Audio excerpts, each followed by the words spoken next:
Good morning, সুপ্রভাত। কেমন আছে? আমি সব নিশ্চয়ই ভালো। তোমাদের ভালো আছি, আমি সব ভালো আছি। তো রোজ রোজ সত্যি কথা বলতে ব্লগ আনতে পারি না, খুবই ব্যস্ত লাইফ হয়ে গেছে এখন। একটু অন্য জায়গায় জয়েন করেছি, নাইট শিফটই করছি, বাট অন্য জায়গায় জয়েন করেছি। তো খুবই ব্যস্ত হয়ে পড়ি, কারণ বেলাতে রান্নাবান্না সেরে আবার একবার বেরোতে হয়, ঠিক আছে? তো সব আজকে তোমাদের আবার দেখাবো, সব কোথায় যাচ্ছি, কী করছি, আবার নতুনভাবে কীভাবে জীবনটাকে শুরু করেছি, সবটাই দেখাবো। তো বাড়িতে পরিবারে বাচ্চা ফ্যামিলি সবাইকে অনেক অনেক স্বাগত। আর কেমন আছো প্লিজ কমেন্ট করে জানিয়ে।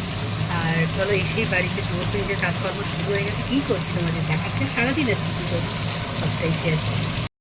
যথারীতি আজকে মঙ্গলবার, এসেই রান্নাবান্না শুরু হয়েছে। এদিকে ভাত হচ্ছে, এদিকে ফুলকপি, কড়াইশুঁটি, আলু দিয়ে একটু তরকারি করছি। যেহেতু শনিবার, সরি মঙ্গলবার, আজকে নিরামিষের দিন। চলো রান্নাবান্না কী করছি সব তোমাদের সাথে আস্তে আস্তে শেয়ার করছি। ফুলকপি, আলু, কড়াইশুঁটিগুলো একটা ডালনা মতো করবো। এর মধ্যে আমি সব দিয়ে দিয়েছি, লঙ্কা, হলুদ সব। ফুলকপিটা দিয়ে একটু কষে নিয়ে জল ঢেলে দেবো। তারপরে সবজিগুলো সব সেদ্ধ হয়ে যায়, তারপর আমি এটাকে আবার মশলা দিয়ে স্বাদ লাগাবো। এখানে আমার ফুলকপি, আলু, কড়াইশুঁটির ডালনা রেডি হয়ে গেছে। আর দেখাতে বলিনি, এত তাড়াহুড়ো রয়েছে, রান্না করা হয়ে গেছে। এটা ছানা ম্যাডামের জন্য একটু আলু ভেজেছি। ও আর এই ফুলকপি আলু খাবে না, ফুলকপি খায় না, ওই জন্য এই আলু ভেজে দিয়েছি। দিদি আলু ভাজা দিয়ে খাবে, নিরামিষ আজকে যেহেতু। বেগুনগুলো সব ভাজা হয়ে গেছে। আর এখানে এই যে সর্ষেটাকে ছেঁকে রেখেছি।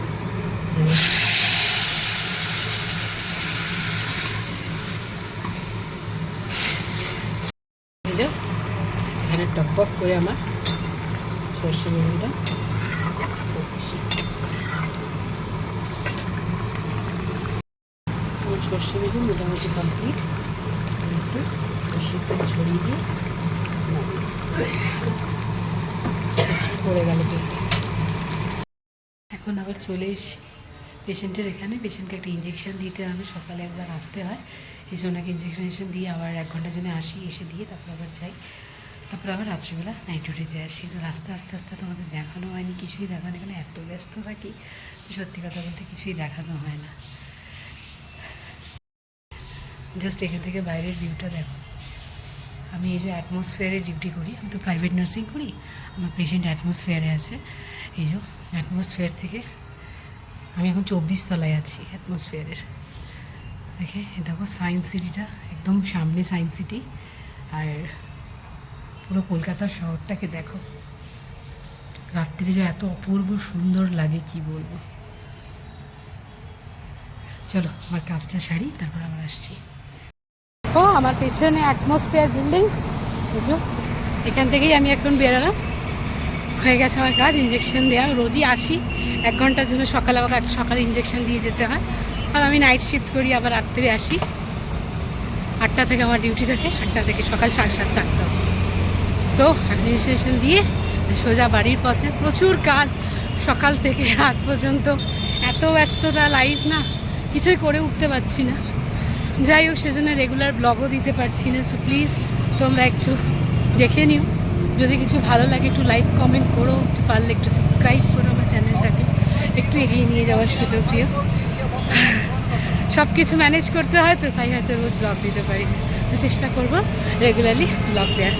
তো খুব সুন্দর জায়গায় আমি ডিউটি করি, আমি চাইবো এখান থেকে তোমাদের ভিউটাকেও কলকাতা দেখানো অ্যাটমসফিয়ার থেকে, ঠিক আছে? তো চলো এখন বাড়ির পথে, বাসের অপেক্ষা।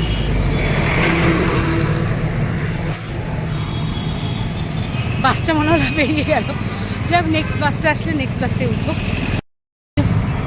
ওদিক থেকে সমস্ত ওপার থেকে বাস চলে যাচ্ছে, আমি এই লেনটা দিয়ে হাঁটছি। এই লেনটা দিয়েও আমাদের বাস আসে, আর রাস্তা দিয়ে ওইদিকে। ফাইনালি আমার বাস আসছে। হ্যাঁ গেছি, বাস এখন পুরোই ফাঁকা, সামনে সায়েন্স সিটি।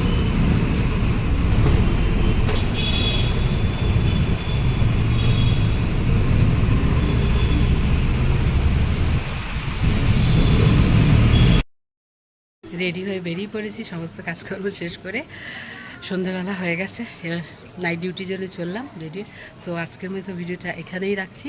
যদি কিছু ভালো লাগে সো প্লিজ একটা লাইক কমেন্ট করো, শেয়ার করো আর সাবস্ক্রাইব করে একটু আমাকে এগিয়ে নিয়ে যাও। তো আজকের মতো টাটা, বাই বাই। খুব ভালো থেকো, খুব ভালো থেকো, আর নিজেদের অনেক খেয়াল রেখো। Love you all.